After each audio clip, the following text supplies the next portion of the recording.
pues ya vieron, lo primero que me llama la atención es que para ver un video de 20 minutos, al final hay más gente ahí en el video que colaboró con el stand. Lo cual habla de la problemática de hacer algo. Creo que actualmente trabajos como este son señeros en el sentido de que esta sociedad Jalapa necesita rearticularse, encontrarse a través de reflexiones en serio, porque me perdonarán si me pongo muy político, pero ahora nos quieren convertir en Jalapa en la ciudad de las tunas. Entonces sí creo que hay que revelarse y sí creo que hay que mostrar que no podemos reducirnos a pensamientos de robo, ¿no? Entonces en ese sentido sí considero y te felicito, compa, porque es la tercera vez que veo este video y siempre me causa sorpresas y me lanza preguntas. Entonces la primera es, sé que llevas una larga amistad con todos ellos, ¿por qué decidiste específicamente ese tema? ¿Por qué tú como periodista, como arquitecto, una trayectoria también bastante importante? ¿Por qué? No. A ver, ok. Bueno, primero te corrijo, como dice ahí, el primer grupo de jazz es de 1966, es decir, tiene 56 años el Teatro Jalapa, fue de los primeros en vacunarse, cumplió el medio siglo en 2016.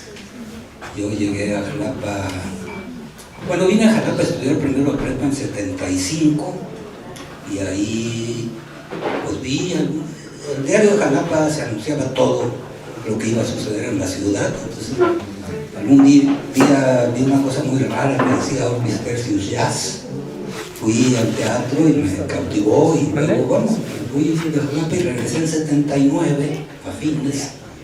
Y a partir de los 80, bueno, volví a ver ese Orbis Tertius, pero otras cosas, algunas en teatro, recuerdo un grupo Mefistófel con un grupo de jazz Mefistófel con un grupo de danza que se llamaba Mudanza, que hacían una cosa muy interesante, pero también en los lugares estos que se mencionan, en los bares, en los clubes, en los cafés, y pues los empecé a corretear desde los 80, los fui conociendo personalmente, haciéndome cuate de ellos, y pues persiguiendo un movimiento que era muy intenso, o sea, muy intenso. Hacia los 90 surgió una nueva generación de chavos muy jóvenes, algunos de la Facultad de Música y otros alumnos de estos señores, alumnos de Lucio, de Adolfo, de todos ellos. Ahí estaban muy jovencitos: Edgar Dorantes, Alex Castañeda, Dani Ávila, Ángel Luis Guerrero, un montón. Pero bueno, eran o sus alumnos o tocaban con ellos a veces, o, digamos, era la misma escena, eran dos generaciones, pero interactuaban, se conocían y demás. Y lo que me llamó la atención es que cuando se formó Yazoo y llegaron alumnos de todo el país, pues creían, bueno, alguna vez Raúl Gutiérrez me dijo: a estos chavos les pasa lo que me pasó a mí cuando conocí el jazz, que yo creí que el jazz era de cuando yo lo conocí en adelante, ¿no?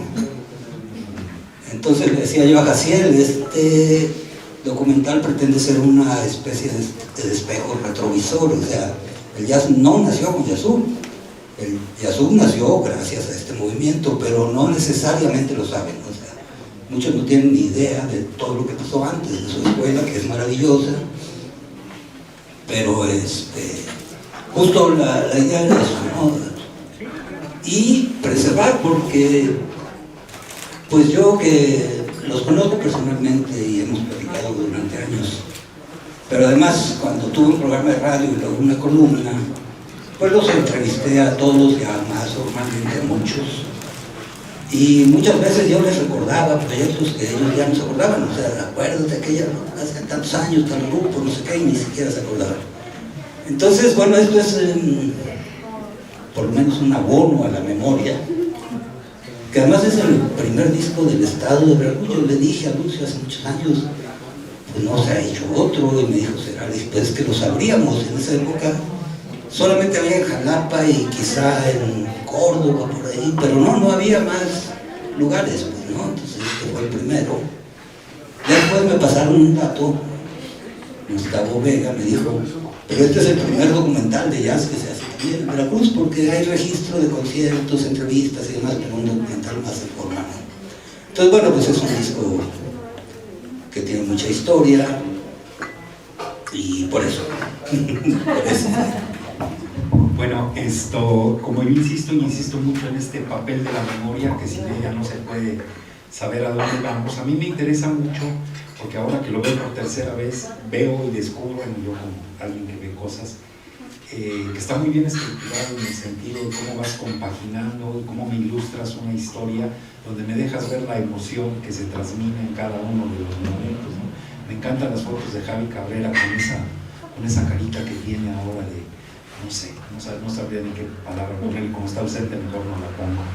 Pero bueno, entonces a mí me gusta mucho esta idea, y en ese sentido, ahorita que estaba aquí Luis Gastón me preguntaba que de qué iba esto. Yo le decía que este tipo de conversación lo que intenta es abrir espacios. A mí me llama mucho la atención, me gustaría que desde ahí me haces. Ya aportaste ahorita este documento, pero también eres arquitecto, pero entonces tienes una mirada muy constructiva, digamos, que va a permitirnos ir cimentando cosas. Creo que tu trabajo sirve como cimiento. Yo lo primero que veo aquí es que faltan muchos elementos, ¿no? O sea, faltan los críticos, faltan los programas de radio como el que tú hacías, pero más, faltan las cosas escritas donde podamos referenciarnos, nos faltan las tiendas donde nos pueden orientar, nos faltan los lugares como este donde podamos, además de escuchar la música, enterarnos de qué va. En ese sentido, tú como arquitecto, como alguien de mucha idea de lo que es una ciudad desde varias perspectivas, la misma pregunta que le hice a Adolfo: ¿por qué los instrumentos son mejores? ¿Por qué los temas pueden que sean mejores? ¿Y dónde está el público? ¿Qué nos está pasando como sociedad? Que esto no está abarrotado, como Bonnie Bond, como se llama este fenómeno hace unos días.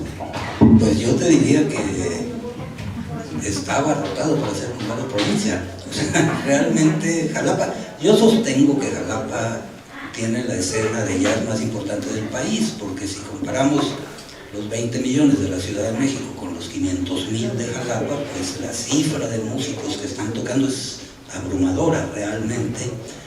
¿Qué tiene Jalapa? No sé. ¿Por qué?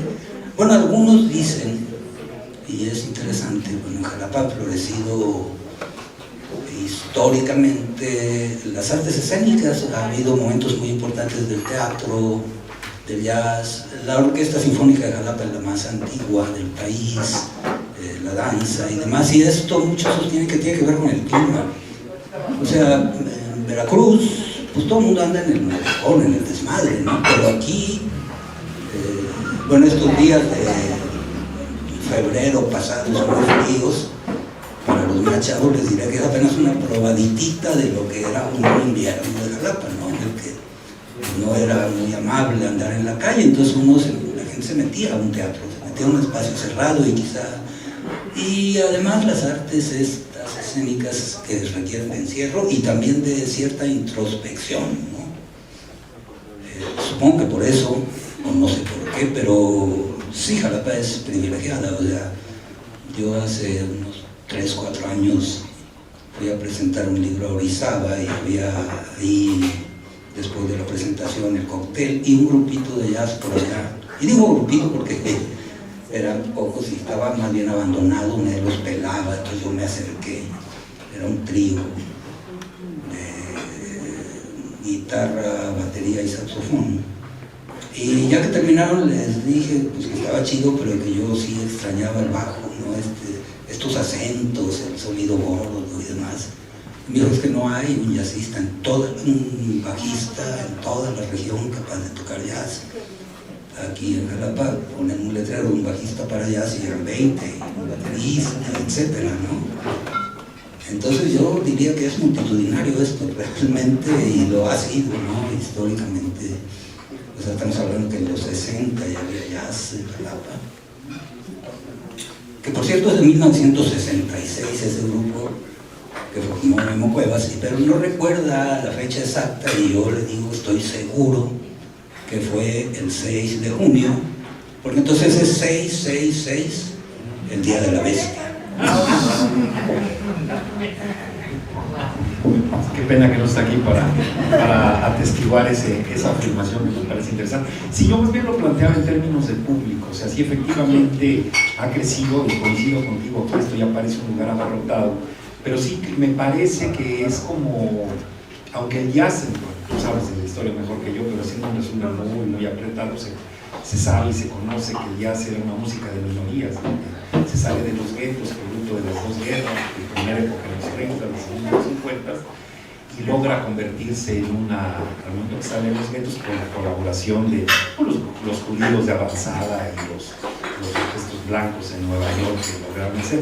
En ese sentido, sí encontramos paralelismos, porque de alguna manera lo que tú haces es, con tu conocimiento, con tu gusto, sacar de, digamos, el jazz de volver una cosa de minorías. La pregunta que yo me hago es, si no nos está faltando algo como reflexión, decir, ¿qué sería? ¿Dónde estaría poder darle más fuerza y más presencia a esto? Porque, por ejemplo, yo tengo amigos, así como tú, básicamente, uno de ellos aquí enfrente y su hermano, que cuando yo llego a Jalapa, todo era el entusiasmo por el jazz, ¿no? Entonces, todo, me acuerdo cómo se la pasaba contando, y es que toca así y tal, y ya oíste y escuchaste. Ese entusiasmo, al no convertirse en algo más cotidiano, más sistemático, no se difunde. Esa es la pregunta que yo me hago: ¿por qué no podemos? La universidad, en aquella época de esplendor en la que hace referencia Lucio a lo largo del video, como que abandonan a la cultura como un asunto sistemático, ¿no? Entonces creo que no es un papel del Estado como tal vez sí de las universidades, pero nosotros como sociedad, ¿dónde estaría, Luis? O sea, porque sí considero que ahí algo nos está faltando, no sé qué, digo, igual es una pregunta muy abierta, muy usada. Sí, no sé. se lo va a tocar. Sí, hace unos años me invitaron a presentar un disco de Orbis, el último. Y me dijo Lula, representante, a ver, di algo, o sea, durante la presentación di algo como que se podría hacer para que el disco pegue, que funcione, que sea masivo, no sé qué. Y dije, el jazz nunca va a ser masivo, el jazz es de minorías, y así va a ser, porque requiere una concentración, una serie de cuestiones que no tiene la música más fácil. No quiero desacreditar a nadie, pues, pero bueno, es una música que puede estarse escuchando ahí de fondo mientras andas ahí por TikTok a la vez viendo videitos y cosas, ¿no? Requiere pues cierto nivel de concentración que además se va perdiendo. ¿Por qué? Pues por las redes, por la inmediatez, por todas estas cosas, ¿no? Yo creo que aspirar a que sea masivo pues es un sueño medio giro, excepto pues en las comunidades negras de los Estados Unidos, que para quienes es una tradición, ¿no? Por ejemplo, me decía un cuate en Brasil, tú vas en un taxi o pasas por una casa y en las radios comerciales están poniendo a Chico Buarque, a Caetano Veloso, a toda esta gente que aquí es, pues, a ver quién los conoce, ¿no? Eso pues no se va a programar en las radios comerciales. Lo más triste es que ni siquiera en las públicas programan tanto jazz. ¿Por qué? Pues por la ignorancia también de quienes dirigen. Digo, no todos, pero en general quienes dirigen los medios públicos no necesariamente son los más capacitados, ¿no? Y algunas veces, bueno, tuve una experiencia en Radio Más, donde yo trabajaba, que llegó un director cuya aspiración es que RTV fuera casi Televisa, ¿no? Entonces, son los que podrían, digamos, hacer una promoción amplia, porque yo creo mucho en la radio. Yo trabajé mucho en la radio y creo mucho en ella porque es un medio que allá en la sierra, donde no hay ni siquiera luz, tienen un radio de pilas, ¿no? En el tráfico, mientras se hace el aseo de la casa, en las oficinas. O sea, es un medio que no te ata como la televisión y las pantallas y demás. Pero ahí no está, pues porque no vende, y no vende porque no está, y pues no me preguntes por qué. No sé si aquí alguien quiera contar algo de los presentes, de los ausentes. De eso se trata. A ver, Pedro, por favor. Yo creo que en esto del jazz y su impulso y todo esto, la universidad tuvo mucho que ver, ¿no? La universidad fue un gran impulsor del jazz. Yo recuerdo, por ejemplo, las primeras veces que llegué por acá a Jalapa, conciertos con Caracayud, por ejemplo, ¿no? en el teatro, ¿no? Ahí, fue muy interesante. Pero no cabe duda que el grupo de Lucio Banda Jazz,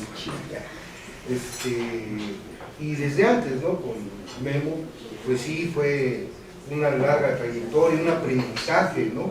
Tanto de los que interpretaban como el auditorio mismo, porque pues hay que hacer auditorio para todos, ¿no? Hay que hacer público, pues, ¿no?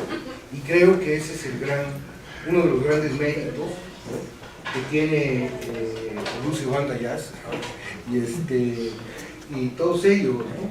Que además creo que también, digamos, el espíritu de la época, en cuanto se impulsa el jazz, acá en Jalapa y todo eso, tiene pues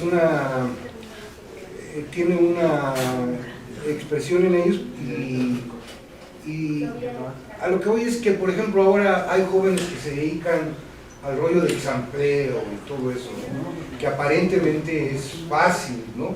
Pero también requiere una concentración muy fuerte, ¿no?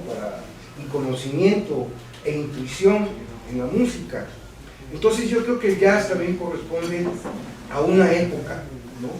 Que a lo mejor, de alguna manera, muchos de nosotros ya la estamos viendo como nostalgia, ¿no? Es todo. Bueno, no, más bien se ha puesto de moda en este siglo, ¿no? No sé, por ahí de los 80 surgió en los 80 cuando nos invadió de la noche a la mañana la onda de la internet y se habló de la aldea global y de todas estas cosas que nos homogenizaban como humanidad. Hubo un grupo de jóvenes jazzistas de Nueva Orleans que se llamó los Jóvenes Leones, donde estaban los Marsalis, hay una banda de chavos veinteañeros que nacieron en los 60 más o menos, luego una segunda camada en los 90, cuya preocupación era justamente esa, resistirse a la globalización y rescatar el jazz como tradición. Lo eran ellos como su tradición de Nueva Orleans. Y luego, bueno, se ha puesto de moda realmente en el mundo. Esa palabra jazz era... uno andaba por la vida diciendo esa palabra y no cualquiera lo entendía, ¿no? Ni siquiera la palabra. Algunos creen que es un estilo de baile, incluso, ¿no? No sé, creo que más bien se ha puesto de moda. Ahora, sobre la universidad, yo creo que el gran mérito de la UB ha sido recoger proyectos que se generaron por ahí, no se generan en la UB. O sea, Orbis Tertius ya existía. El Bravo Garzón lo que hizo fue meterlo a la nómina. La Sinfónica existía y la metieron a la nómina. Y Azul fue una iniciativa de Edgar Dorante, de él, así personal, que acogió la UB, ¿no? Y ese sí ha sido un gran mérito de la universidad, sí, acoger proyectos que andan por ahí, Tlenguicán y Folclórico, todos esos se formaron por iniciativas personales de grupos y demás. Oye, Jesús, perdón, escuchaba que no hay públicos. Yo estoy desde el 72 y gracias a un amigo que invité hoy que está allá, Adolfo Rodríguez, que es el que me inicia en el jazz, y a conocer a Memo Cuevas. Yo sí siento que ya hay un público, y claro que no va a ser como los públicos de los que hablabas hace rato, pero sí hay, este lugar sí está lleno ahora. Hemos tenido otros eventos que no hay tanta gente, por lo menos lo que tenemos aquí de mesas ya se llenó, tenemos un poquito en el patio, pero sí hay un público ya que está atraído por toda este jazz que se ha formado desde esa época. Y ten en cuenta lo que decía Luis hace rato, cuántos espacios hay. Nosotros somos los nuevos ahora, pero está Caos, está desde luego Chava, que ahora ya es otra cosa, como Tasca, está La Brújula, que tienen infinidad ya hay infinidad de lugares, no hay por Venustiano Carranza. A lo mejor también es el medio en el que tú te muevas, que a lo mejor no has estado conociendo eso, pero sí hay bastantes lugares. Desde luego ahora con Yazú, que tienen razón, que hay muchos que no saben que el jazz no empieza cuando empieza Yazú, que tiene más años, pero que sí se ha hecho público y sí se ha trabajado pues bastante, ¿no? Creo que Orbis tiene su trabajo ahí dentro y fuera de la universidad, ¿no? Tantos grupos y tantas gentes que siguen activas, y bueno, hay otras que se quedaron en la comodidad de la casa y demás, pero sí hay mucha gente que está tratando de seguir en los proyectos, tratando de seguir activos, ¿no?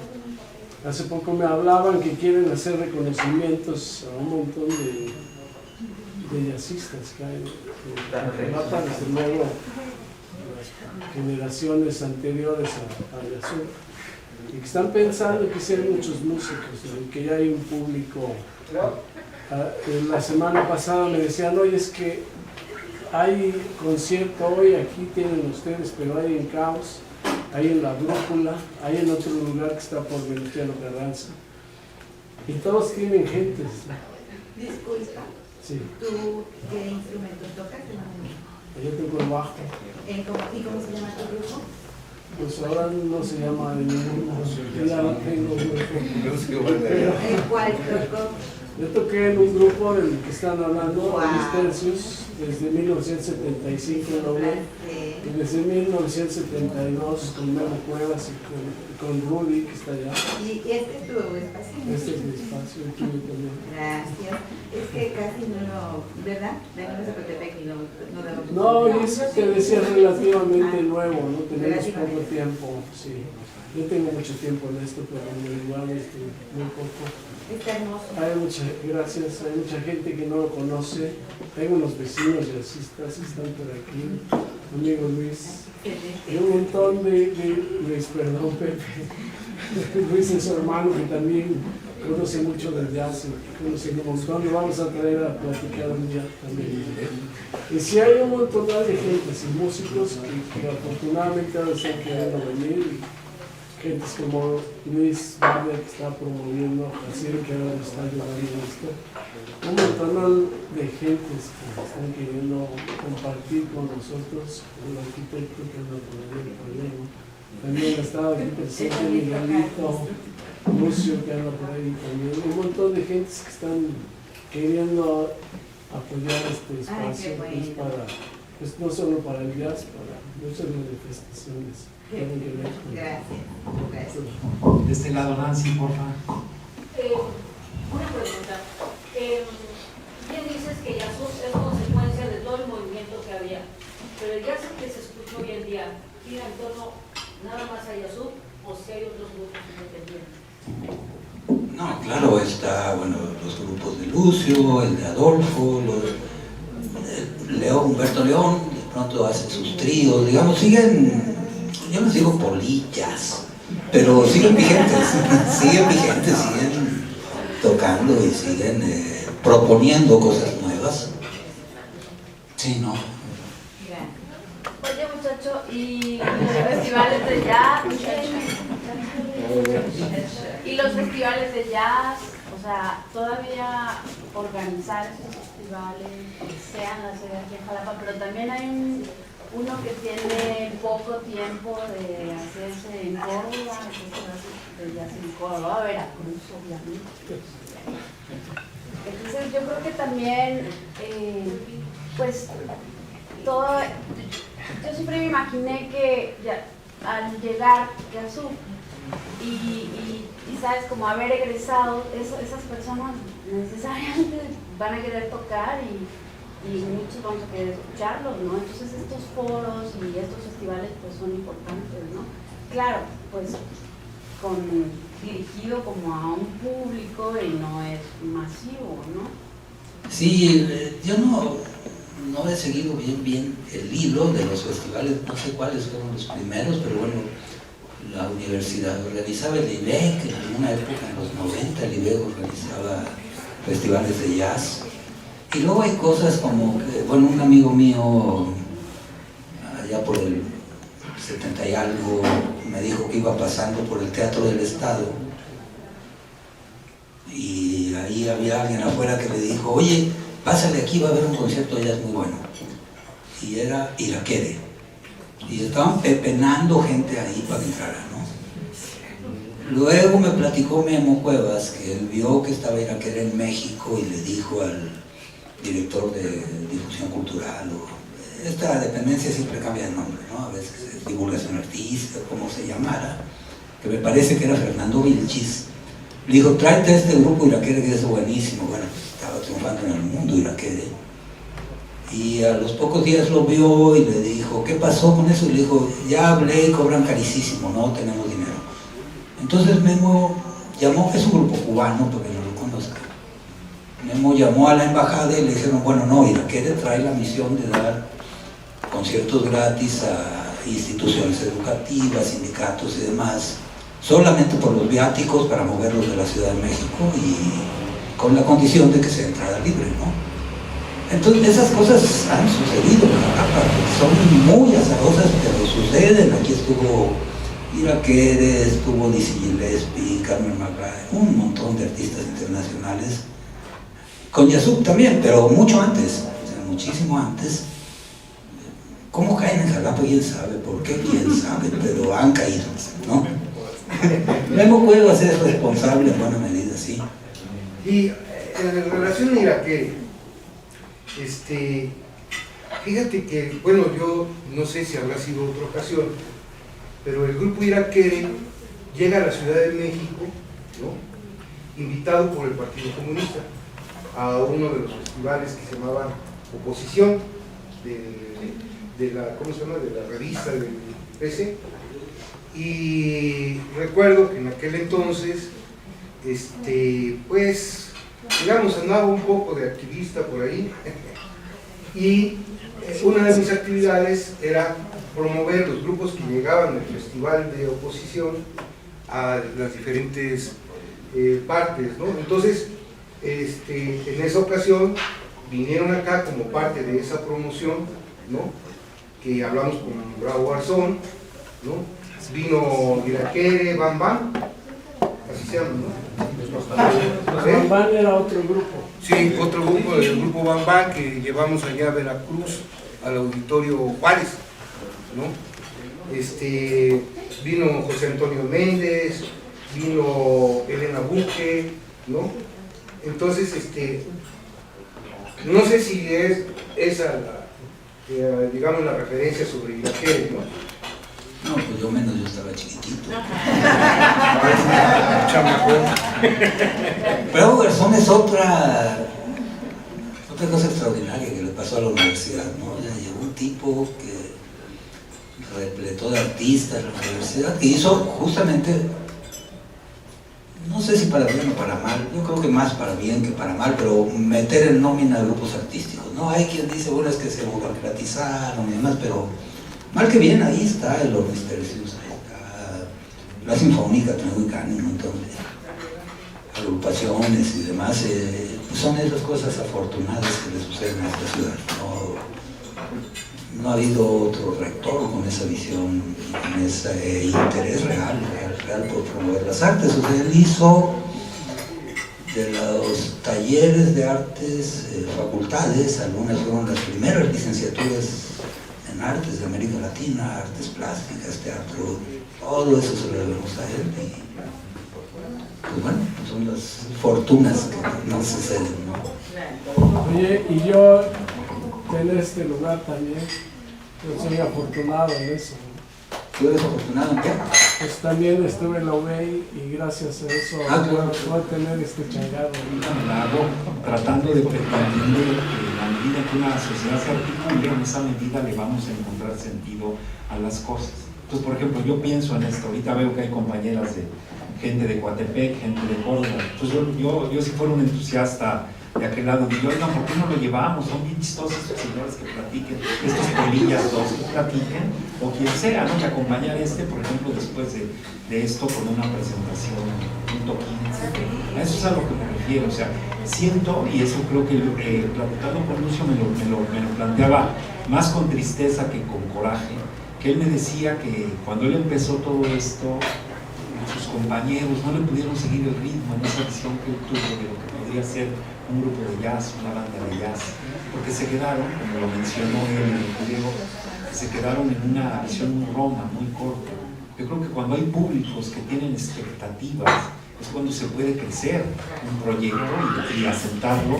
Este sí yo considero, me encantó el título, no había visto lo del surco, ¿no? Como el primer surco de jazz en Veracruz, porque creo que es eso, es un cimiento.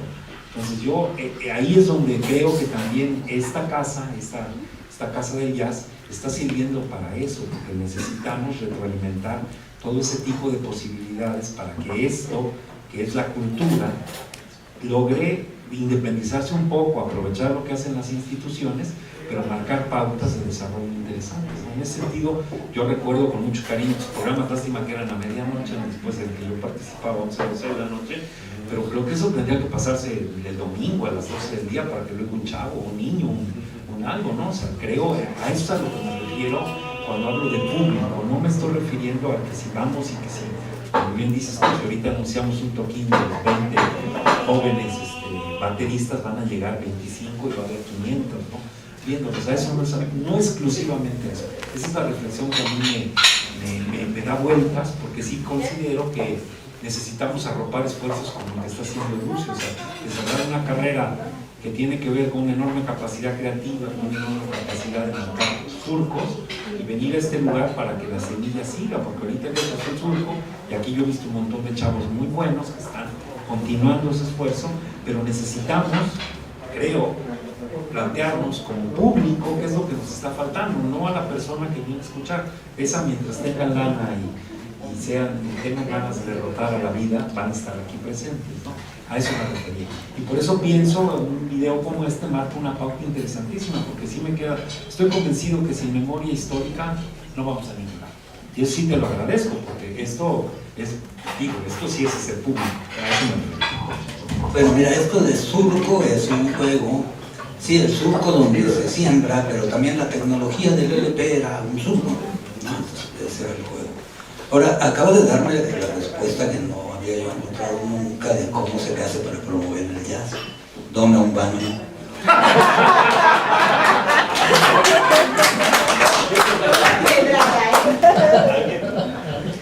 Oye, Casiel y Luis, creo que también es importante, Lucio, no vas a dejar mentir. Creo que antes de Orbis sería también importante reconocer a THNB, ¿no? Claro, claro. Sí, claro, es el combo de Memo Cuevas en 66, luego THNB 67, un cachito del 68, pero se vino el movimiento estudiantil, y 69. En el 70 hubo un Congreso Nacional de Escuelas de Arquitectura, y solo para ese congreso se formó una banda muy grande, eran 12, algo así. Memo estudiaba letras, estudiaba música y letras y andaba obsesionado con Borges, como cualquiera que conoce a Borges, y al grupo le puso Tlón Ukbar Orbis Tercios, que es el nombre completo del cuento. Pero eran músicos de todos lados, ¿no? Porque el primero eran músicos de la Sinfónica, en este había músicos de la Sinfónica. Y había en esa época muchas bandas en la ciudad, ¿no? De estas orquestas, formato igual. Y pues de ahí tomaron muchos músicos muy diversos para esa cuestión, para esa ocasión nada más. Y pues se acercaron muchos, era un congreso nacional de varias ciudades del país que les había gustado mucho, que les interesaría llevar esa banda a sus ciudades, a sus estados, pero no era posible, o sea, cada quien tenía su chamba. Entonces se simplificó se quedó en cuarteto, quinteto, y el nombre también se simplificó nada más a Orbis Tertius, y ese en 1970 ya se integró a la UB con Lucio. No, permíteme, Luis. Ese concierto del que hablas Ajá. no fue con músicos de bandas.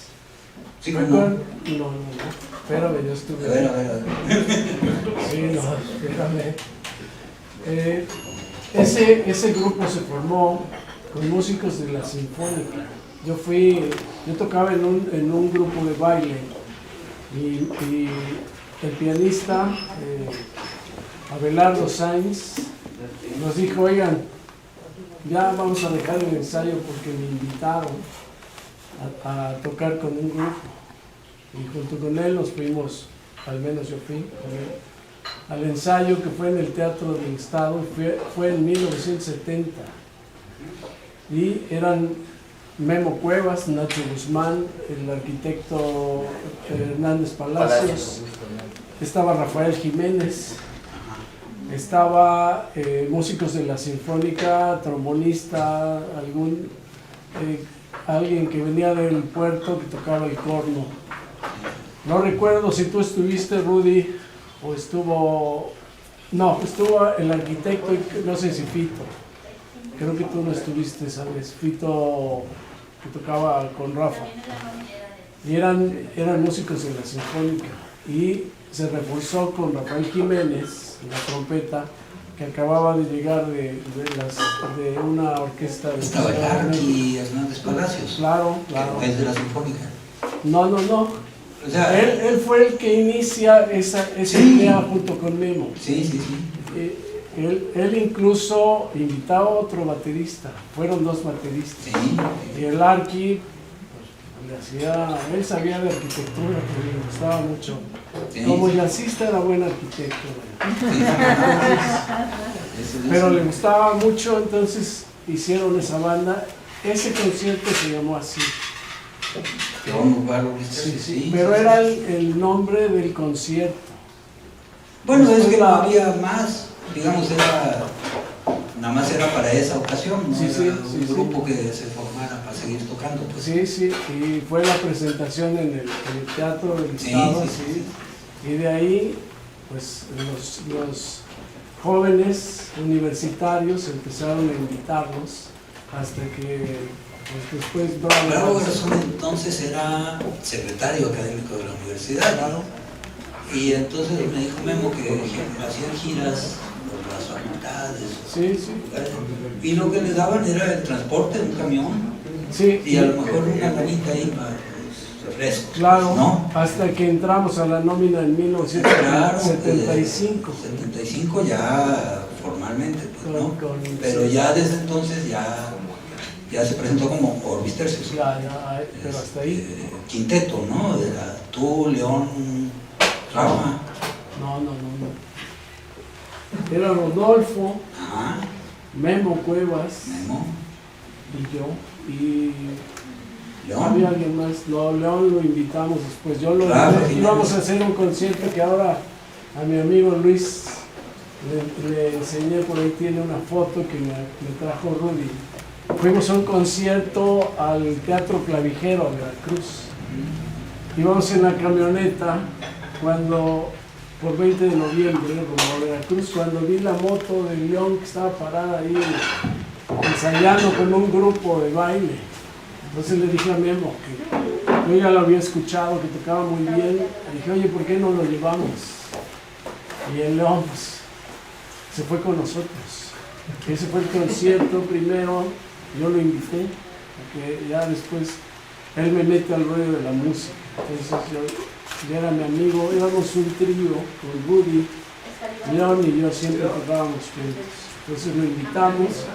Rudy trajo una foto bien interesante de esa presentación en el Teatro Clavijero, y fue que nos llevamos a León, y fue que empezó a Pero tocar eso no con era nosotros. Orbis. Entonces, ¿qué era? Que no iba Memo, pues. Pues maestro, yo estuve ahí. Por eso, pero iba Memo o no iba Memo. Pues, Memo era Orbis Terpus. Ah, bueno, es que Pero no, Memo siempre- necesitaba de bajista y de baterista. Entonces el bajista era yo, Sí, sí, sí. el baterista era Rudy. Sí. Después invitamos a León, que fue Orbis también, era Orbis ya. Sí, ya. Esa Desde el presentación 70. fue como Orbis Terpus. Desde el 70, ¿no? No. Y ya como Orbis. 72. Disonancias históricas. Bueno, en fin, la historia es muy larga. Yo, el 2020, que los que no estábamos en nómina, nos estaba llevando la madre. Entonces metí un proyecto al Ágora para hacer una serie radiofónica sobre, no la historia, porque la historia, para hacer historia hay que ser historiador. Yo le puse crónica del jazz de Jalapa, puse a recolectar y me lo autorizaron. Optimistamente propuse 4 programas de 1 hora. Y entonces hice 4 de una hora y media y uno de 2 horas, porque simplemente no alcanza. O sea, ya que se ponen a recordar y a rascarle y demás, ha habido montones, pero montones de grupos en más de 50 años. Pues creo que eso es una muestra clara de todo el trabajo que hay por hacer. Esperemos que algún joven historiador nos escuche, ¿no? Porque sí lo merece este tipo de... Lo merece la ciudad, lo merece toda la gente que está aquí. Creo que es parte importante de las tareas que todavía no llevamos a cabo. Si alguien más gusta participar, perdón, señorita, este aquí me da... Pues número 1, agradecer un montón el trabajo de Luis. La trayectoria de Luis, es un honor compartir estos espacios con gente como ustedes que trajeron el jazz y que nos trajeron la alegría.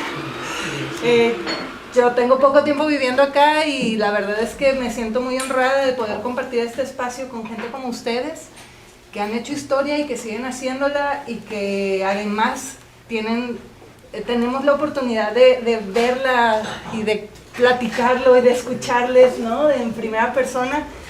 Creo que es fundamental esto que están haciendo, es fundamental seguir conociéndoles, seguir generando estos encuentros, sobre todo intergeneracionales, para que se mantenga precisamente.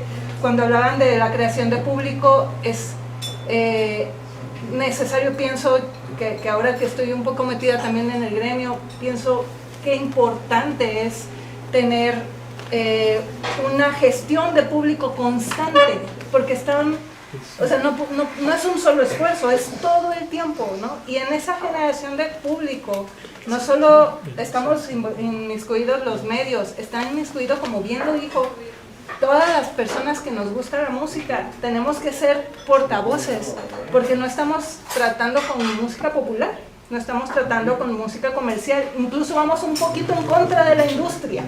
La industria musical nos pone el pie también. Entonces, creo que es muy valioso que todas las personas que amamos la música lo sigamos compartiendo, porque no hay de otra para seguir generando ese público. Creo que hay cosas muy maravillosas que justo ustedes empiezan ese movimiento y ahorita es una explosión de gente que está llegando a Jalapa tratando de aprender, tratando de conocerles, de interactuar, y se están generando propuestas muy interesantes donde el jazz deja de ser solo un género musical, se vuelve una herramienta para la interpretación y la ejecución de otros géneros, ¿no? Ya los músicos que están saliendo de la universidad están utilizando el jazz como una base para hacer fusiones y para inventarse cosas nuevas, y eso es muy valioso también porque se está nutriendo la escena también de otros géneros a partir de esto que ustedes nos trajeron, ¿no? Entonces, muchas gracias, y nos llevamos toda la gente de aquí. Quiero exhortarles a llevarnos la responsabilidad de seguir compartiendo y de seguir llevando y de transmitirle a las personas con las que convivimos y que queremos el amor y la pasión que nos genera esta música que nos muestran. Gracias. Gracias. Oye Luis, perdón, también quisiera...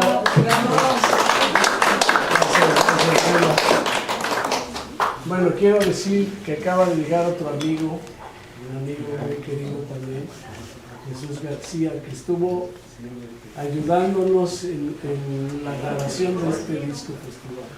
Él estuvo con nosotros ayudando al ingeniero que pues no sabía que Chucho nos ayudó a hacer posible también este disco.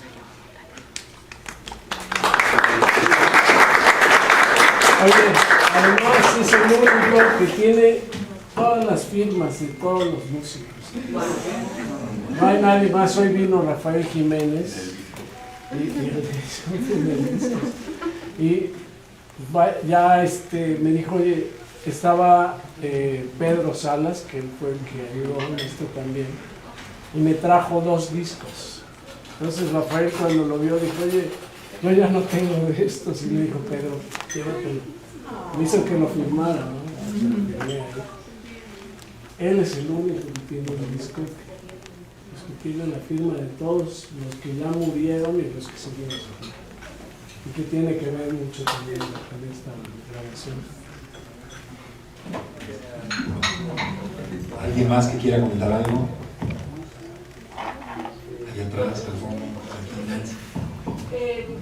¿Hay alguna cronología así de todos los grupos de jazz allá en Jalapa que la podamos ver? No, yo te contaba que hice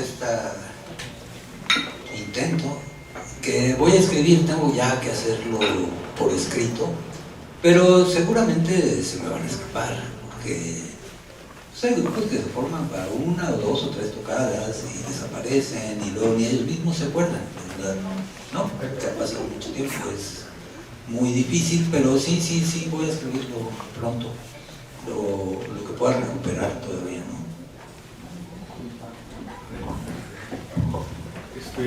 Luis, ¿qué vínculos has encontrado del jazz con otras artes? La literatura, por ejemplo, acuérdate que Julio Cortázar, además era profesor.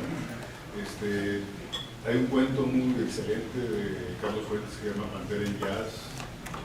Ese vínculo, y el vínculo con el cine, con el jazz, sí, bueno, con las demás artes, ¿cómo está vinculado? El cine y el jazz son hermanos gemelos. Bueno, Woody Allen todo. Sí, no, digamos el cine no tiene. El cine tiene fecha de nacimiento, el jazz no, pero son contemporáneos. Pero la primera película hablada se llama El cantante de jazz. Y después ha acompañado al cine durante toda la historia, todos los que hemos visto, las películas que hemos visto de las guerras mundiales, hay una banda de swing, ahí están bailando swing.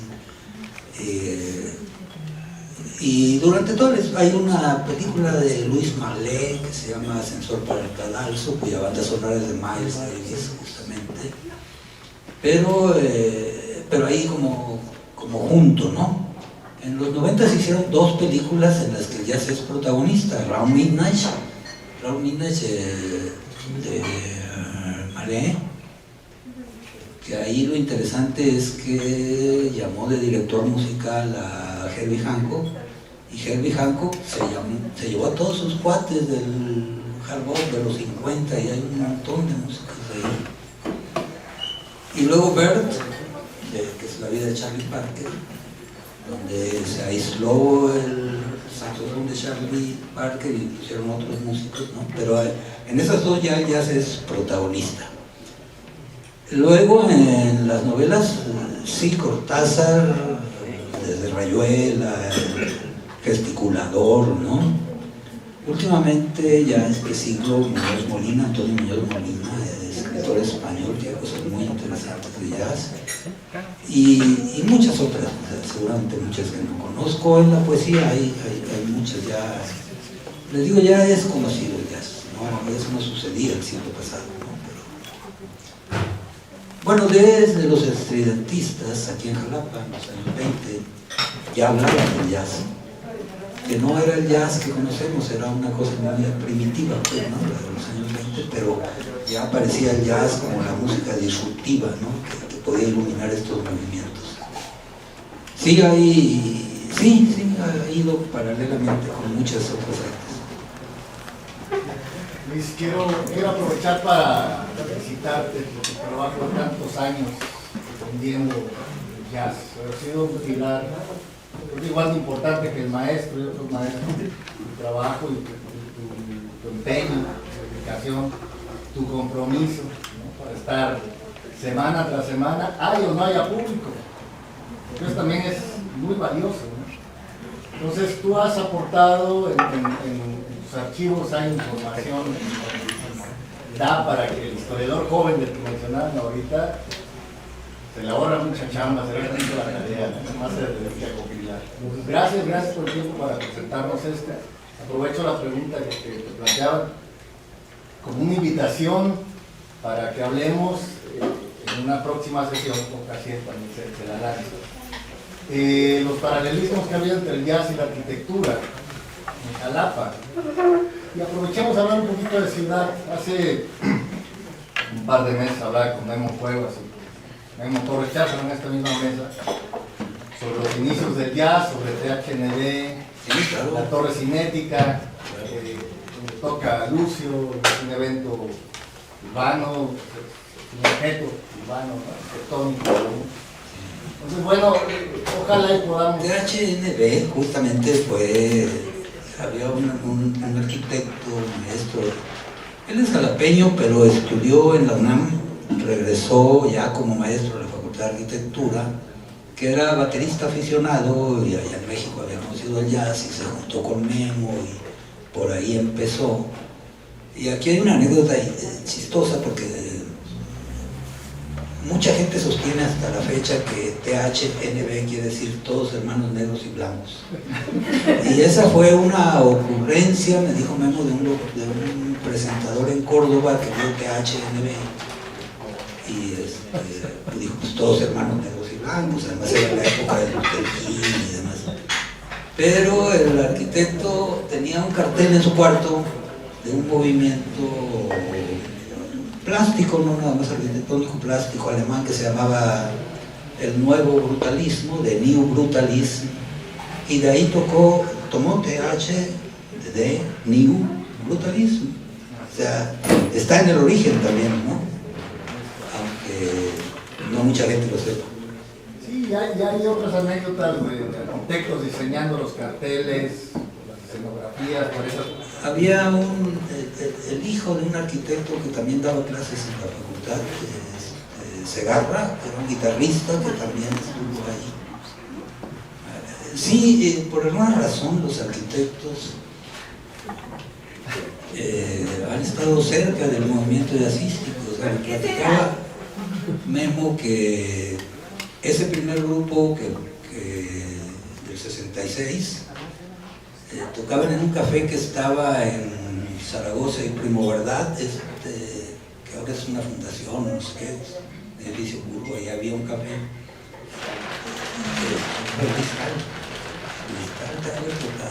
Yo no había nacido, pero me decía el público, o sea, mucha gente había de la Facultad de Física, de Arquitectura y de Filosofía principalmente, pero de Arquitectura mucho.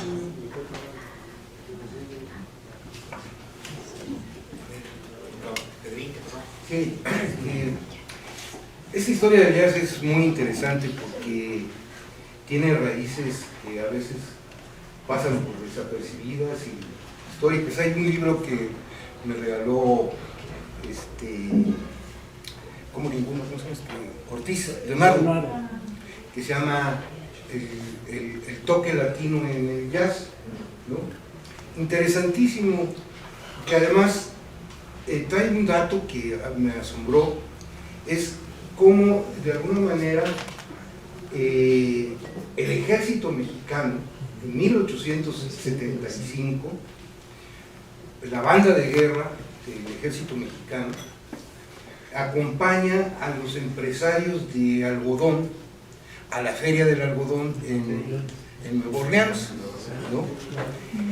Y entonces ellos llevan como parte del repertorio habaneras, donde digamos una de las características fundamentales de las habaneras es la síncopa, ¿no? Y en aquel entonces pues las bandas militares tocaban marchas y cosas así, ¿no? Entonces cuando interpretan las habaneras es un éxito rotundo, ¿no? Las partituras, porque pues, no vendían discos, ¿no? Las partituras... ¿Mandé? Tampoco ahora, ¿verdad? Spotify. Está en Spotify. Se vendieron y fue tal que algunos de los músicos que iban en la banda, ¿no?, se quedan en Nueva Orleans, ¿no?, y son los que imprimen de alguna manera ese toque latino en el jazz, ¿no? Y así como eso, ¿no? Muchas cosas. Había músicos en Nueva Orleans, migrantes mexicanos. Por ahí alguna vez leí de una familia de Tampico. Son de Tampico, el tío sobrino. Pero era toda una familia, ¿no? Algo así. Sí. Varios que se integraron a esas bandas. Sí, pues es de nuestro vecino. Sí. Es más, yo alguna vez sostuve que el jazz es mexicano porque surgió en el sur de los Estados Unidos cuando eso era México. En realidad no lo robaron. Pero empezó el Naulinco con Memo Juego. Sí, claro. Sí, pero está este investigador italiano del jazz, Marcello Piras, que él sostiene que el jazz es mexicano, justamente parte de esta historia. Y toda la historia también del pueblo negro, que había justamente también en Nueva Orleans, que toman estas partituras de mí. Y también porque decía que a veces las contradanzas se malinterpretaban. Sí, que estuvo en el relativo, ¿no? Y dio una plática ahí, pues sí, pues es su hipótesis, sí, es hipótesis, ¿no? Me hubiera gustado platicar con él porque no todo me cuadraba, pues, ¿no? Pero es muy difícil, o sea, hay un hecho, el jazz es americano, no es africano. En África, a África se exportó, pues, ¿no? Aunque de allá venga una de las raíces, son varias. Es una música negra, de eso no hay duda. Y hubo un festival de Yazub en el que hubo antes un seminario para encontrar las conexiones, las similitudes entre La Habana, Nueva Orleans y el puerto de Veracruz, ¿no? Y musicalmente hay pues muchas, porque finalmente es lo mismo, la raíz es la misma, pues los esclavos pues los dispersaban por todos lados, ¿no? Y traían sus raíces y se desarrollaron distinto en cada islita o en cada región, también de manera sincrética con la música de esos pueblos. Ahora ya es una música universal, ¿no? Sin duda, ¿no? Creo que Beren dice, el jazz es una música universal porque surgió en Estados Unidos, hecha por gente que venía de África, con instrumentos centroeuropeos, ¿no? Y algunos conocimientos, eso lo hace ya universal. Pero no sé, a estas alturas es universal. Bueno, Brenda, te llamas, ¿verdad? Pues ya te iniciado todo un trabajo, tú sí me entendiste, vamos a hacer eso. Aquí tendríamos que traer al señor Pira y a toda esta, a Yoya, a toda esta gente, y aquí tendríamos que hacer esa reflexión muy seria, y es el trabajo que hay que hacer, ¿no? Si alguien más tiene algo que decir, sino para agradecerles enormemente, gracias Luis por el esfuerzo, por obsequiarnos con este tiempo, a ustedes por acompañarnos. Y pues recuerden nada más que la cultura no es lo quién sabe quién hace, la cultura es lo que hacemos todos, ¿no? Conversemos. Gracias.